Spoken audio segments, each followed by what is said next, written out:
In fact UK में तो ये 1961 से चल रही है, लेकिन अनफॉर्चुनेटली हमारे देश में बहुत कम हॉस्पिटल्स में ये लाई गई है। इनफैक्ट मुझे नहीं लगता कि मध्य प्रदेश के किसी भी और हॉस्पिटल में ये तकनीक है। ये तकनीक बहुत ही आसान है। यहाँ पे हम एक गैस का प्रयोग करते हैं जिसको विदेशों में गैस एंड एयर या एंटोनॉक्स बोला जाता है।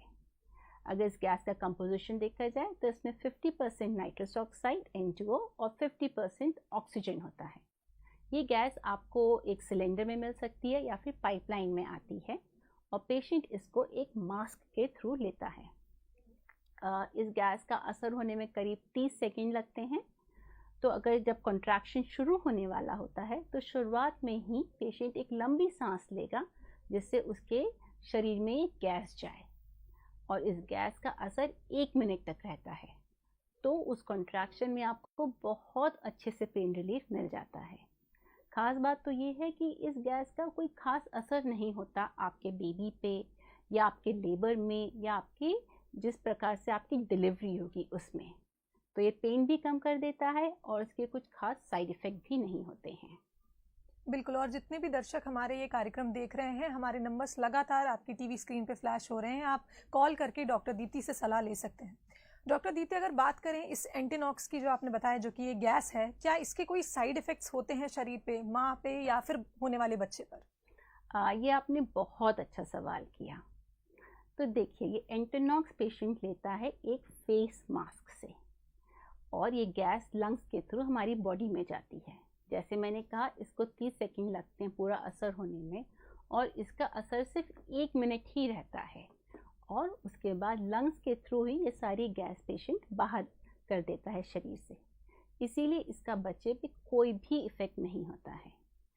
बहुत सारी रिसर्च करी गई है विदेशों में और सब में यही पाया गया है कि इसका बच्चे पे कोई भी दुष्प्रभाव नहीं होता है। अगर हम माँ की बात करें तो कभी कभार थोड़ा सा चक्कर आ सकते हैं, मुंह सूख सकता है या फिर कभी कभार पेशेंट्स थोड़े से ड्राउजी या थोड़े से निदासे से हो सकते हैं।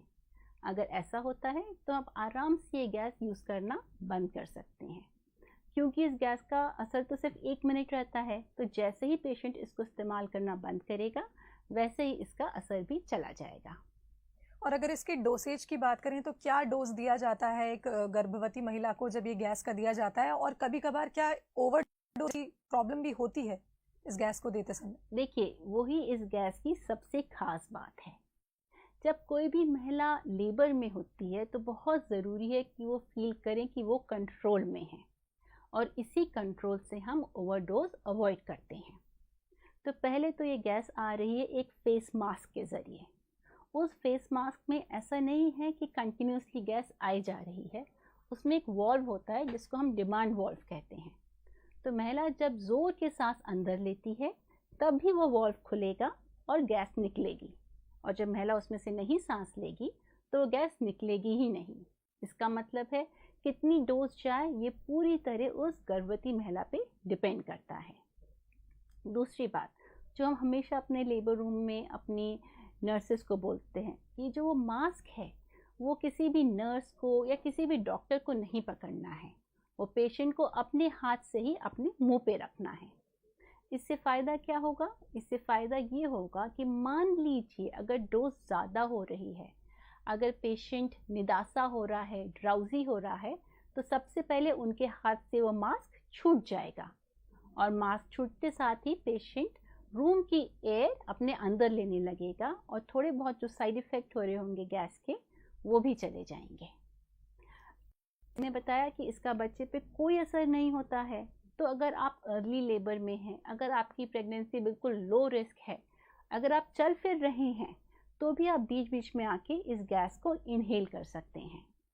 मान लीजिए आपकी डिलीवरी बहुत फास्ट हुई, आपको गैस की ज़रूरत ही नहीं पड़ी, लेकिन डिलीवरी के बाद जो टाँके लगाए जाते हैं उसमें आपको दर्द हो रहा है, तो उसमें भी आप ये गैस का यूज़ कर सकते हैं।